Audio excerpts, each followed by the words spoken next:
Hello നമസ്കാരം. ടെസ്റ്റ റെസിപ്പിയിലേക്ക് എല്ലാവർക്കും സ്വാഗതം. ഞാനിവിടെ തയ്യാറാക്കാൻ പോകുന്ന ഒരു മസാല ദോശയാണ്. എന്നാൽ നമുക്ക് വീഡിയോയിലേക്ക് പോകാം. ആദ്യം തന്നെ നമുക്ക് മസാലയ്ക്കുള്ള കൂട്ട് റെഡിയാക്കാം. ഞാനിവിടെ ഒരു 2 കിഴങ്ങാണ് എടുത്തിരിക്കുന്നത്. അതിൻ്റെ തോലൊക്കെ കളഞ്ഞ് വൃത്തിയാക്കി കഴുകി കഷ്ണങ്ങളാക്കിയാണ് എടുത്തിരിക്കുന്നത്. ഇത് നമുക്ക് ഈ കുക്കറിലേക്ക് ഇട്ടൊന്ന് 2 വിസിൽ വരുന്നവരെ നമുക്കൊന്ന് വേവിച്ചെടുക്കാം. ഈ ഉരുളൻകിഴങ്ങിലേക്ക് നമുക്കൊരു 1/2 കപ്പ് വെള്ളം ഒഴിച്ചിട്ട് ഒന്ന് അടുപ്പിൽ വെച്ചൊന്ന് വേവിച്ചെടുക്കാം. അങ്ങനെ നമ്മുടെ കിഴങ്ങ് വെന്ത് കിട്ടിയിട്ടുണ്ട്. ഇത് നമുക്കൊന്ന് ഉടച്ച് മാറ്റി വെക്കാം.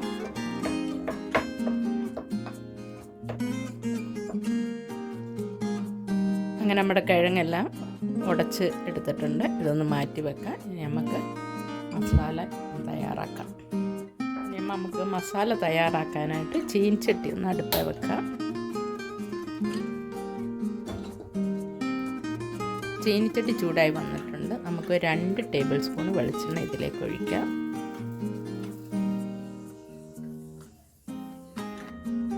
വെളിച്ചെണ്ണ ചൂടായിട്ടുണ്ട്. നമുക്കിതിലേക്ക് 1/2 സ്പൂണ് കടുകിടാം.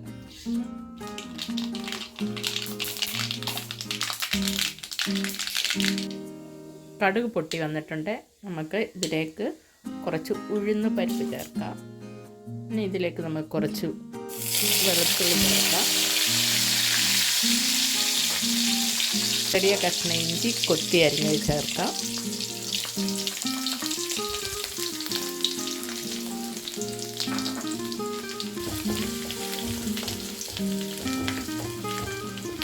ഇതിലേക്ക് ഒരു 4 പച്ചമുളക് കീറിയത് ചേർക്കാം.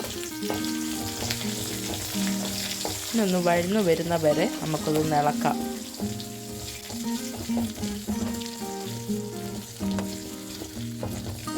ഇനി ഇതിലേക്ക് ചേർക്കാൻ പോകുന്നത് ഒരു സവാള അരിഞ്ഞതാണ്.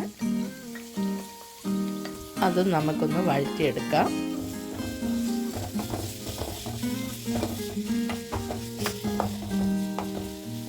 ഇനി നമുക്കിതിലേക്ക് ഒരു ചെറിയ കഷ്ണം ക്യാരറ്റ് അരിഞ്ഞത് ചേർക്കാം. അതിൻ്റെ ഒപ്പം തന്നെ നമുക്ക് ഒരു 2-3 കറിവേപ്പിലയും കൂടെ ചേർത്തിളക്കാം.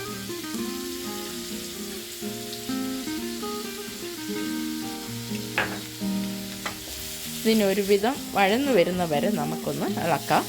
ഇത് നല്ല ബ്രൗൺ നിറമൊന്നും ആകണ്ട. ഇതിൻ്റെ ഈ ഒരു പച്ച മാറി കിട്ടിയാൽ മതി. അതുവരെ നമുക്കിതൊന്ന് ഇളക്കാം. ഉള്ളി അങ്ങനെ കുറച്ച് വഴന്നു വന്നിട്ടുണ്ട്. ഇതിലേക്ക് നമുക്ക് ഇതിനാവശ്യമായ ഉപ്പ് ചേർത്തൊന്ന് ഇളക്കാം.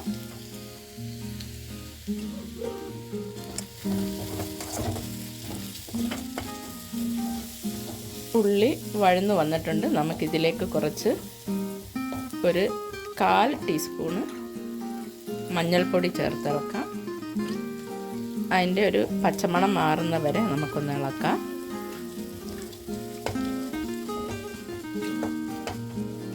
ഇനി ഇതിലേക്ക് നമുക്ക് 1/2 കപ്പ് വെള്ളം ചേർക്കാം.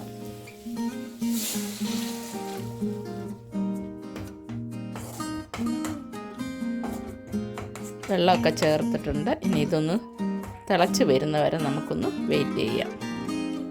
അങ്ങനെ നമ്മുടെ ഉള്ളി ചേർത്ത വെള്ളമൊക്കെ നല്ലതായിട്ട് തിളച്ച് വന്നിട്ടുണ്ട്. ഇനി ഇതിലേക്ക് നമുക്ക് ഉടച്ച് മാറ്റി വെച്ച ഉരുളൻകിഴങ്ങ് ചേർക്കാം.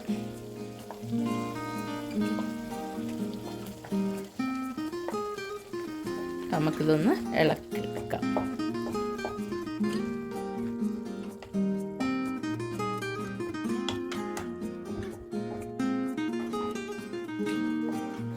അങ്ങനെ നമ്മുടെ മസാല റെഡി ആയിട്ടുണ്ട്. ഇതൊന്ന് നമുക്കൊന്ന് മാറ്റി വെക്കാം.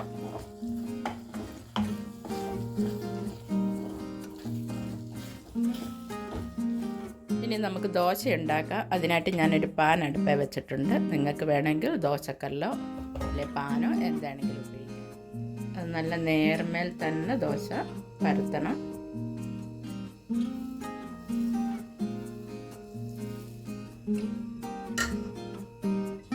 ഇതൊന്ന് അടച്ച് വെച്ചിട്ടൊന്ന് വേകുന്ന വരെ ദോശ വെന്ത് മുരിഞ്ഞ് വരുമ്പോഴേക്കും നമുക്കിതിലേക്ക് കുറച്ച് നെയ്യ് ചേർക്കാം. നിങ്ങൾക്കാണെങ്കിൽ എണ്ണയോ നെയ്യോ എന്ത് വേണമെങ്കിലും ചേർക്കാവുന്നതാണ്. ഞാനിവിടെ ഇപ്പോൾ കുറച്ച് നെയ്യാണ് ചേർക്കുന്നത്. ഇത് നന്നായിട്ട് മുരിഞ്ഞ് വരണം, എന്നിട്ട് വേണം നമുക്ക് ഫില്ലിങ് വെക്കാൻ. ദോശ നന്നായിട്ട് മുരിഞ്ഞ് വന്നിട്ടുണ്ട്. നമുക്കിതിനകത്തോട്ട് കുറച്ച് മസാല വെച്ച് ഫില്ല് ചെയ്യാം.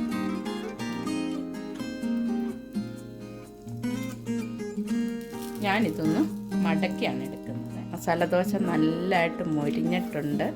അങ്ങനെ നമ്മുടെ മസാല ദോശ റെഡി ആയിട്ടുണ്ട്. എല്ലാവരും ഇതൊന്ന് ട്രൈ ചെയ്ത് നോക്കുക. എനിക്ക് സപ്പോർട്ട് ചെയ്യുക.